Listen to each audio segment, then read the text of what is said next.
Hello friends, Namaste. Welcome to LGD Conversations. This is the very first episode of the new year. So let me begin by wishing all of you a very happy, healthy and prosperous 2024. Today we have a very special guest. He has flown all the way from New York and he has some very important and good news to share with all of us. So over to Angelo. My name is Angelo Palmieri, president of GCAL by Sarine. I have some exciting news. I am standing in the Surat branch of the GCAL by Sarine lab, bringing the same great services, the same high level of standards, and the unique and exclusive grading guarantee to the entire marketplace. Angelo Palmieri was in India just before Christmas. He had a very hectic schedule. He spent 3 to 4 days in Surat. Then he came to Mumbai. He had to meet a lot of clients in SEEPs and in BDB. We had fixed an appointment at 6:30 and he was able to make it, but he was a little bit late.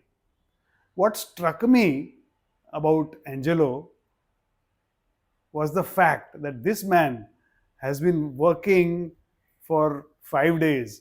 Even the day we met, his day had begun at 8 o'clock and we are at 7 o'clock. He's full of enthusiasm, he's full of energy. And what I thought was that this man has got the passion, he has got the enthusiasm, he's dedicated to his work. And why is so energetic and enthusiastic? Because of his background. He has been a sportsman. He played football during his college days. And the best part about him, of course, the $1 million smile. So, in May 2023, GCAL had a tie-up with Sarine Technologies. Sarine Technologies is a very well-known company. It is listed on Singapore and Tel Aviv stock exchanges. They acquired GCAL stake from the Palmieri family. So the GCAL was founded by Angelo's father, Donald. It was started in, I think, 2001. So from 2001 to 2005, Angelo was not involved. He joined the company formally in 2005 and he has not looked back ever since. So it has been 18 years that he has been worked with him. So Angelo is of the opinion that this collaboration with Sarine is a win-win for both the companies as well as for the clients, because Sarine has got the requisite technology, it has the infrastructure in India and globally also. So they have the cutting edge technology in software as well as hardware, the machines and the computers. GCAL on the other hand are masters, they are experts in gemology. So a collaboration between gemology and technology is definitely awesome. I will now begin my formal conversation with Angelo. Just to warm up, what we did was I presented him the copy of our magazine and we exchanged pleasantries and then we started our formal discussions. Very nice meeting you. Thank you. This is your maiden visit? This is my second time. But because my first visit was so long ago, everybody tells me it's my first time. Okay. Yeah.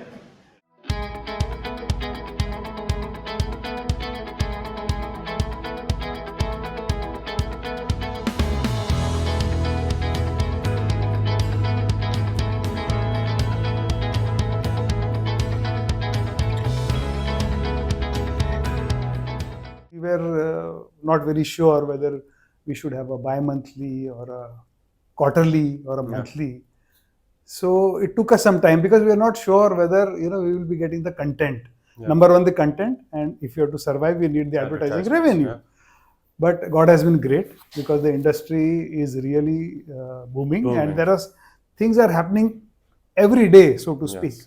And some of the patrons have helped us. We are not breaking even, but we have a long-term horizon. Yeah.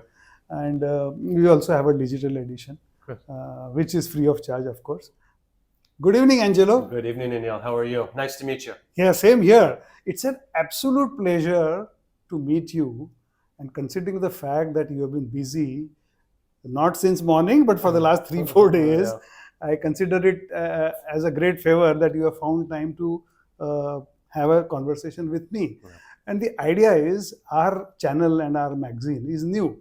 And the basic purpose of our magazine is sharing information and knowledge. Absolutely. And GCAL is something which everybody has heard about but wants to know a little bit more. So let's begin our conversation. Sure. It is a very informal conversation. We Sure. will discuss various topics.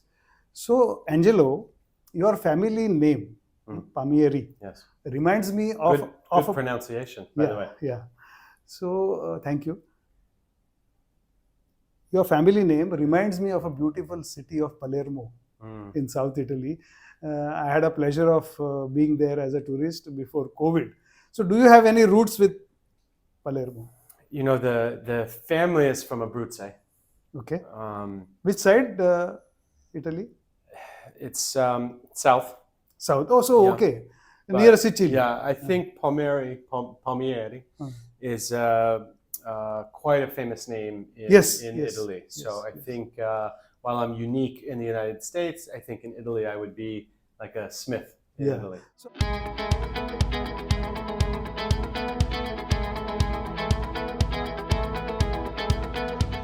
And so at the time we were considering opening a laboratory here in India.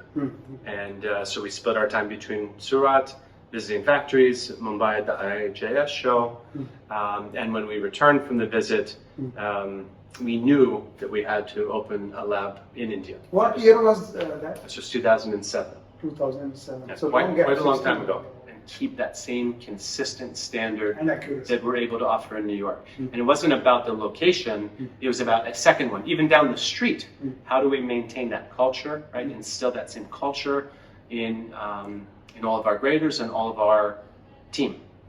And so really that fast forwards to this partnership with Sarine, which, as you know from your previous interview with David, have developed groundbreaking color and clarity artificial intelligence-based systems that can now automate the grading, right? So it's done by machine.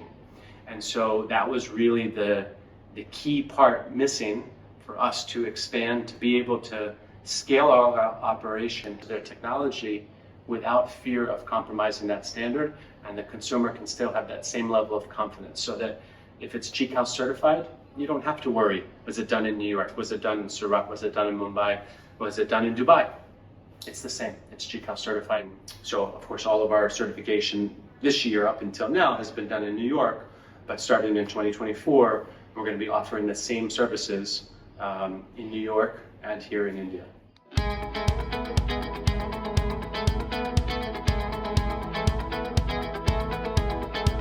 So it's a great working relationship inside the family. Of course, now we David Black, who you interviewed, is the CEO of the Sarine Group. So I report to him. Of course, the board of directors and the shareholders are ultimately who we're all working for, right? What I would say is that probably the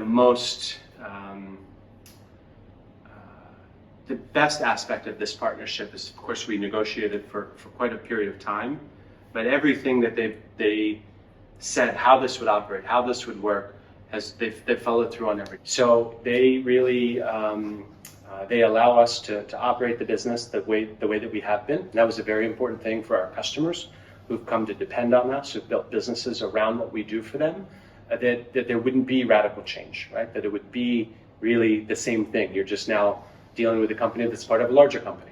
And so what we've found is that they've allowed us the freedom to operate, but now we get to leverage the awesome technologies that they have, the relationships that they have, the reputation they have, and really it's they're there for support and for help and for advice. And so the relationship, you know, we're going on seven months now of operating as a partnership, and I think it's been as smooth and as easy as you could possibly imagine, and that's really a testament to them.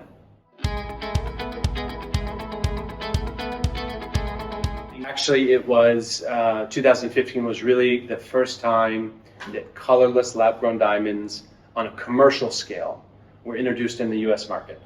Who was your first client? I think it's public knowledge, but I want to know. The first client was Pure Grown Diamonds. Pure gold. Pure Grown Diamonds, and they were really Again, Indian client. yes. They were the first. They were really the first customer to bring lab-grown diamonds to the U.S. Of course, you had WD, lab-grown diamonds, Diamond Foundry, other American-based companies that came to market. But Pure Grown was really the first one that came at scale. But what was interesting is that as they were introducing it, a number of retailers, maybe just coincidentally, who were early adopters, told them, "This is amazing. I've never seen anything like that. Couldn't dream of this. But we will not buy it from you." The end user's price is quite different. And at the same time, the machinery and the technology required for certification for both the diamond is the same. So can LGD grower or a diamond manufacturer afford your cost, or is it the same or is it less? Well, it's a different price, right? And it's like that in all walks of life, right? If you buy one TV or you're buying 1,000 TVs, you're going to pay a very different price. And so just by that nature, if we have very large lab-grown diamond clients, they're going to be receiving quantity discounts from us that bring it in line with the product. So I don't view it as a lab-grown price list and a natural price list. We have some very big natural diamond clients that also pay a heavily discounted rate because of the volume, and they deserve that price, right? Because of the volume that they submit to the lab. So it's really based on volume. I can tell you, for the last 8 years that we've been certifying lab-grown, of course we have competitors that also issue lab reports on diamonds, and we have to be competitive. And even though we operated out of New York City, which is one of the highest labor cost markets in the world, we had to be competitive to stay in the game, to stay relevant.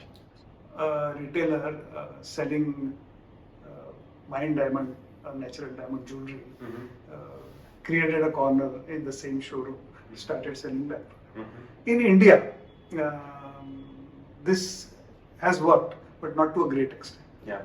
What people are doing is they're setting up a separate store and creating a new identity and brands. And as we speak, Diwali, which is the Dussehra, Diwali, and even the New Year, this is the peak period. So in these 2 or 3 months, more than 25 exclusive lab-grown diamond stores have opened up. So it shows the optimism of the retailers. And on the other hand,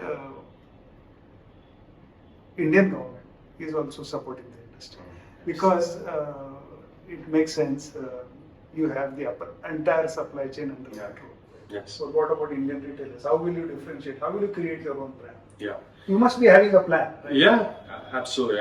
It's a great question. And oftentimes the supplier who has a better cut, right? Who you've seen our certificates. They're highly visual. They're highly scientific. They're very descriptive of the diamond. You can really, I think we stand alone in that department from the other labs. So we've always had that struggle of you need more diamonds certified by GCAL with the suppliers so they can satisfy the retailer's appetite, and the retailers need to be able to see that, right? It's back and forth. It's going to be no different in this market. I think that if up till this date that there hasn't been as many GCAL certified stones in inventory in India accessible to an Indian retailer, it's the case of how can you ask for something that doesn't exist, right?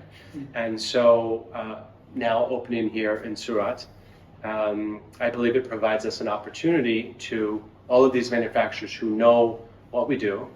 They now have a chance to use us without the logistical challenge of back and forth between New York. And they're now going to be presenting GCAL certified inventory along with the other labs. And it's going to be up to us, and we fortunately have a great team here with Sarine India, to now educate those retailers and explain the differences and why this is a better product for them and for their consumer, right?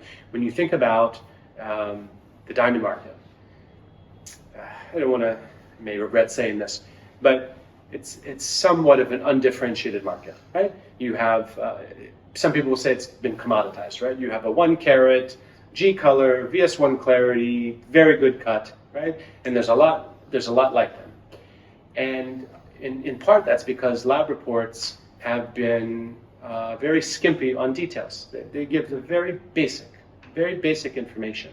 And so then all of those stones look the same. But as you know, every diamond is unique, right? And every diamond has a different story to tell.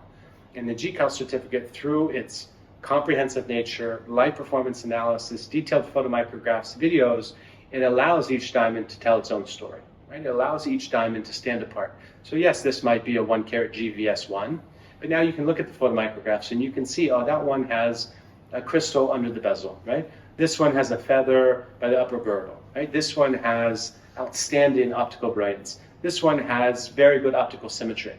And there's so much more detail that now every diamond is a little bit.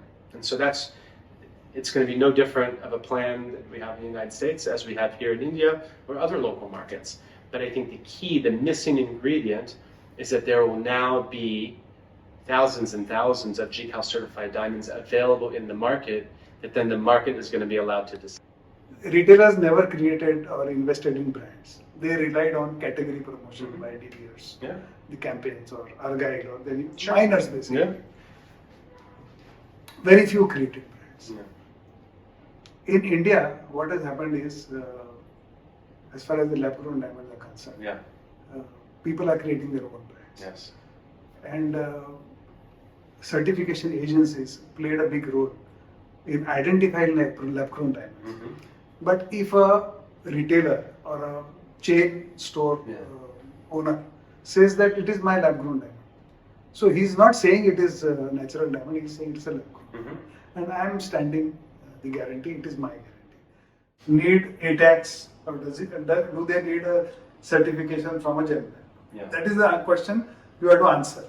Okay, I think it's a hotly debated, not only open to but promote. Is we tell companies, promote your brand, right? You don't have to promote us. We're fine to take a back seat. We're there to do the checks and balances to ensure that your suppliers are providing you with either natural diamonds or lab-grown diamonds that meet these specifications, that don't have black under the table, that don't have opens, right? We're okay to be the QC behind the brands. And in the United States, at the end of the day, we want the consumer confidence to be high so that the industry thrives. Now, to your second question about, do lab-grown diamonds need to be certified? For the last 8 years in this, as price has come down, like as was expected with any technological product, price is going to come down because it's a technology product. This is a conversation that's been happening not just today, a year ago, 2 years ago, 3 years ago. I think what we find is, I think in every market it's a little bit different. We've only seen increases in certification, right? Over every year. Every year there's more lab-grown diamonds certified than the year before. Of course, that's a byproduct of increased production, but we haven't seen that where people are no longer certifying them. And I think there's a couple reasons. I think the qualities can vary differently between production methods and producers. And so I think I think there's a myth that everything comes out, if you can grow it in a lab, everything can be at T-flawless.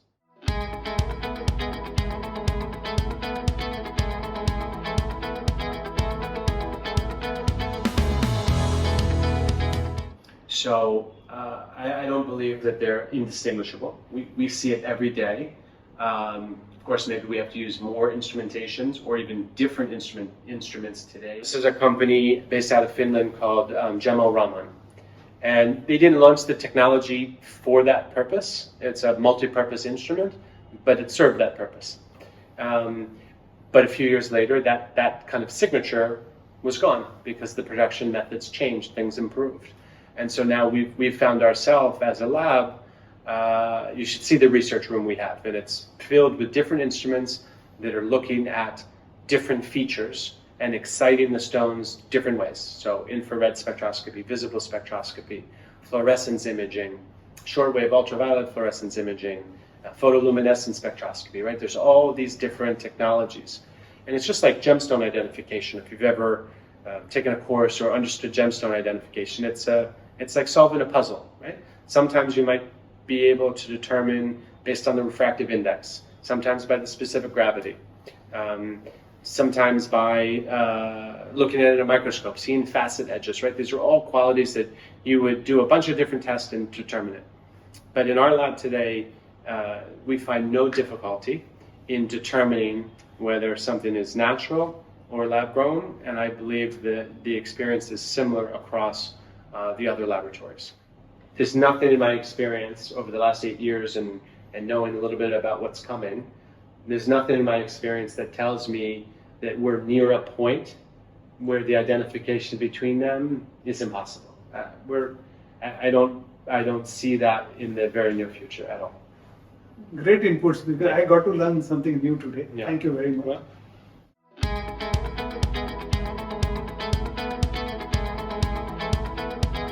a lot of times you'll see inclusions that kind of spread out through that growth. So you see these planar clouds and different kinds of inclusions that are very characteristic of the growth method. What I would say is that there are technologies that allow us to see the difference. Mostly, there's a number of different ways to see, but one very, let's say, simple way is that through the use of very, very sophisticated instrument, but shortwave ultraviolet technology, CVDs and HPXCs react very differently. And so one of them will react to shortwave UV, right? And will have specific fluorescence colors, whereas the other one will basically be inert to that. And then on the flip side, there's a term called phosphorescence. I don't know if you're familiar with phosphorescence, but it's a phenomenon found in some diamonds where you excite it with fluorescence, you now turn off that excitement, but it's still glowing, right? And so that's very characteristic of high pressure, high temperature growth, where you'll see that phosphorescence. And so there's sophisticated instruments, one made by De Beers, that's highly useful in separating that. Now, are there treatments that can mask some of that phosphorescence? Absolutely. Are there treatments on CVDs that will change that shortwave UV fluorescence? There are. But as of today, subject to change. And I told you before, distinguishing between natural and lab grown, I have no fear.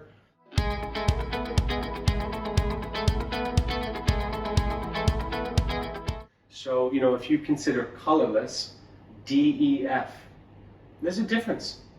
There's enough difference for there to be different grades. And so I'm mentioning SI and below. Yeah. It doesn't matter. Well, you're saying SI and below? I mean, the difference between an SI1 and I1, I2, that's very significant. I know, but that is mainly for the fashion segment and the craftsmanship, etc. You're saying the difference between a VS and a BVS? Yeah. Look, I think you can have VS stones that have eye visible inclusions in large sizes, right?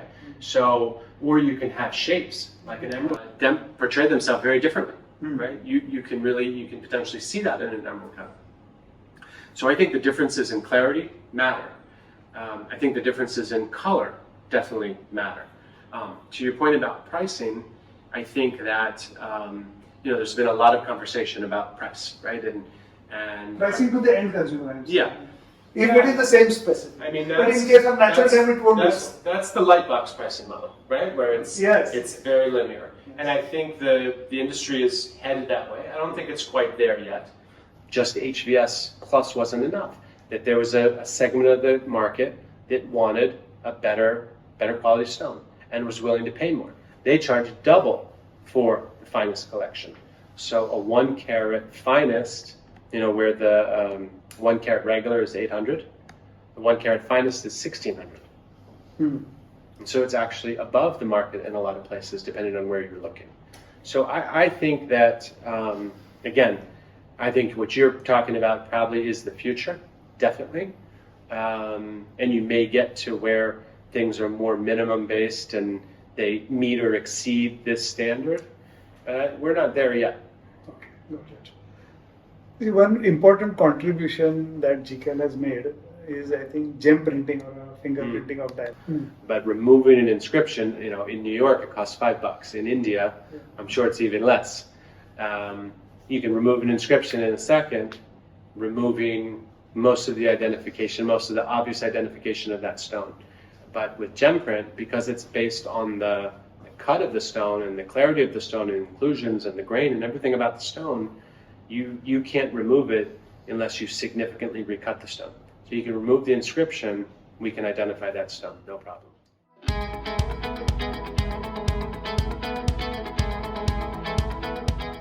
SCS is a great company.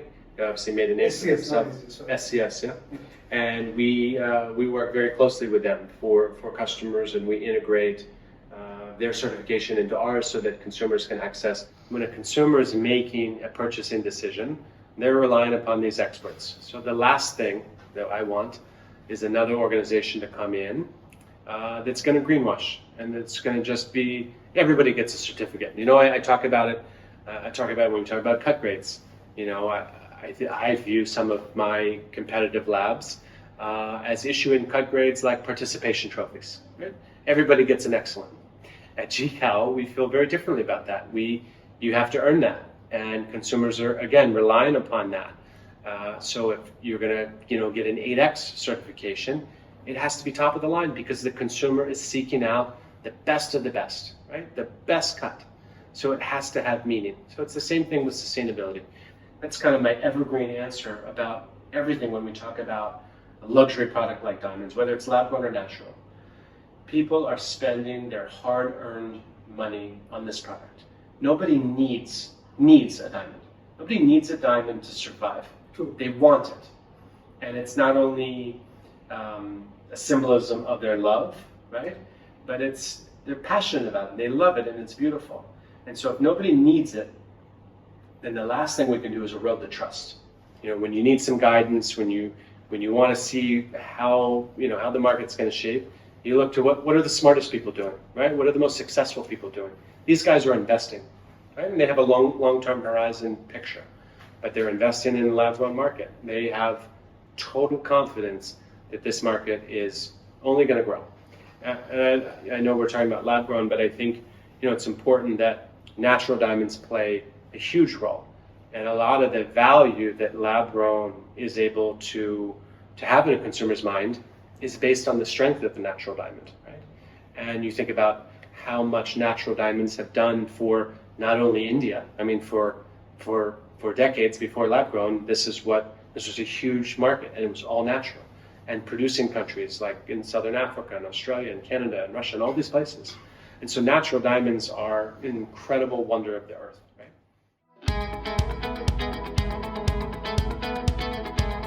Look, I think people are optimistic, cautiously optimistic for 2024.